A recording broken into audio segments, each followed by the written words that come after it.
গতকাল ইসরায়েল একটি বড় আক্রমণ চালিয়েছে ইরানের উপর, যা ছিল এক ঐতিহাসিক এবং বিস্ময়কর অভিযান। এই হামলায় ইসরায়েলের সেনাবাহিনী শতাধিক লক্ষ্যবস্তুতে আঘাত এনেছে, যার মধ্যে ইরানের শীর্ষ সামরিক কমান্ডার এবং পারমাণবিক বিজ্ঞানীরা নিহত হয়েছেন। আজকের এই ভিডিওতে আমরা বিশ্লেষণ করব গতকালের হামলার মাধ্যমে উন্মোচিত সামরিক সক্ষমতা এবং পরবর্তী যুদ্ধের সম্ভাবনা। চলুন এক নজরে দেখে নেই কিভাবে ইসরায়েল এবং ইরান নিজেদের সামরিক শক্তি প্রদর্শন করছে এবং যুদ্ধের এই পরিস্থিতিতে কোন দেশ কতটা প্রস্তুত। গ্লোবাল ফায়ার পাওয়ার এর তথ্য অনুযায়ী 2025 সালের সামরিক শক্তিতে কে এগিয়ে আছে।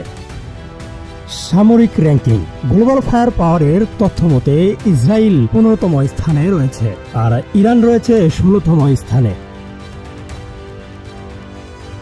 সেনা সংখ্যা ইসরায়েলের রয়েছে প্রায় 1,70,000 সেনা সদস্য, অন্যদিকে ইরানের রয়েছে প্রায় 6,10,000 সেনা সদস্য, সাথে রয়েছে 3.5 লক্ষ রিজার্ভ সেনা।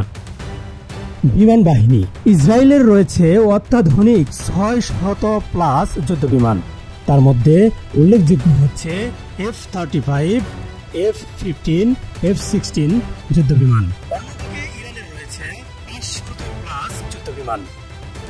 যার মধ্যে রয়েছে Su-24 এবং MiG-29। তবে ইরানের রয়েছে বিশাল উন্নত প্রযুক্তির ড্রোন সক্ষমতা। নৌবাহিনী ইসরায়েলের রয়েছে 65+ যুদ্ধজাহাজ, সাবমেরিন সহ। তাদের প্রধান যুদ্ধজাহাজ Saar class corvette, Dolphin class submarine.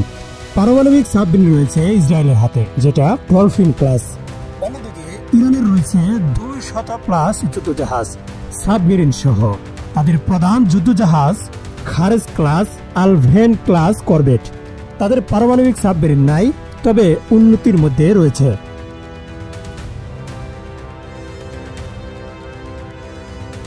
আকাশ প্রতিরক্ষা ব্যবস্থা ইসরায়েলের রয়েছে অত্যাধুনিক আয়রন ডোম, অ্যারো 3, ডেভিড স্লিং।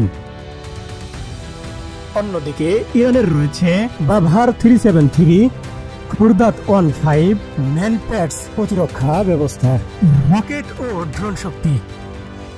ইসরায়েলের রয়েছে ক্ষিপ্র সুনির্দিষ্ট প্রযুক্তি নির্ভর harpoon drone, harpoon I drone এবং জেরুজালেম ডিফেন্স সিস্টেম বর্ষা মিসাইল।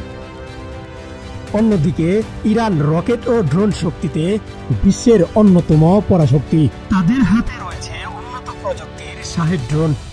এছাড়াও রকেট শক্তিতে বেশ এগিয়ে ইরান। তাদের হাতে রয়েছে হাইপারসনিক মিসাইল সিস্টেম।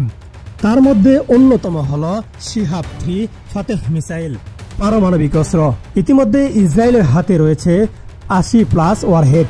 অন্যদিকে ইরানের হাতে কোনো পারমাণবিক অস্ত্র নেই, তবে তাদের কাছে যে পরিমাণ ইউরেনিয়াম রয়েছে তা দিয়ে 15টিরও বেশি বোমা তৈরি করা সম্ভব। সামরিক খরচ ইসরায়েল প্রতি বছর প্রায় $20 বিলিয়ন প্রতিরক্ষা খাতে খরচ করে থাকে। অন্যদিকে ইরান প্রতি বছর $7 বিলিয়ন খরচ করে। ইসরায়েল এবং ইরানের সামরিক শক্তির তুলনাতে দেখা যায় ইসরায়েল উচ্চতর প্রযুক্তিগত দক্ষতা এবং আধুনিক সরঞ্জাম ব্যবহার করলেও ইরান একটি বৃহত্তর সেনাবাহিনী এবং অত্যন্ত শক্তিশালী মিসাইল সিস্টেমের অধিকারী। ইসরায়েল তার আকাশ প্রতিরক্ষা ব্যবস্থা এবং ড্রোন সক্ষমতার মাধ্যমে শক্তিশালী প্রতিরোধ গড়েছে, যেখানে ইরান মিসাইল আক্রমণ এবং পারমাণবিক অস্ত্র উন্নয়ন চালিয়ে যাচ্ছে। ইসরায়েল তার আকাশ প্রতিরক্ষা যেমন আয়রন ডোম দ্বারা আক্রমণকারীদের বিরুদ্ধে সুরক্ষা দেয়, তবে ইরানের ড্রোন এবং মিসাইল সিস্টেম প্রতিরোধ করা কঠিন হতে পারে। এই কারণে ইরান যদি পারমাণবিক অস্ত্র উন্নয়ন সম্পন্ন করে, তবে সেখান থেকে ইসরায়েলের জন্য চ্যালেঞ্জ আরও বৃদ্ধি পাবে।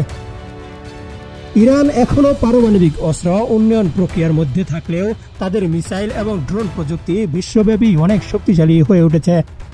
গতকালের হামলায় নিহত হয়েছে ইরানের শীর্ষ সামরিক নেতা ও পারমাণবিক বিজ্ঞানীরা, যার মধ্যে ইসরায়েল ইরানের কৌশলগত নেতৃত্বকে লক্ষ্যবস্তু করেছে। এটি ইসরায়েলের জন্য একটি বড় ধাপ, কারণ ইরান যেহেতু তাদের আঞ্চলিক প্রভাব বিস্তার করে চলছে, ইসরায়েল তাদের বিরুদ্ধে কঠোর প্রতিক্রিয়া জানাতে বাধ্য হয়েছে।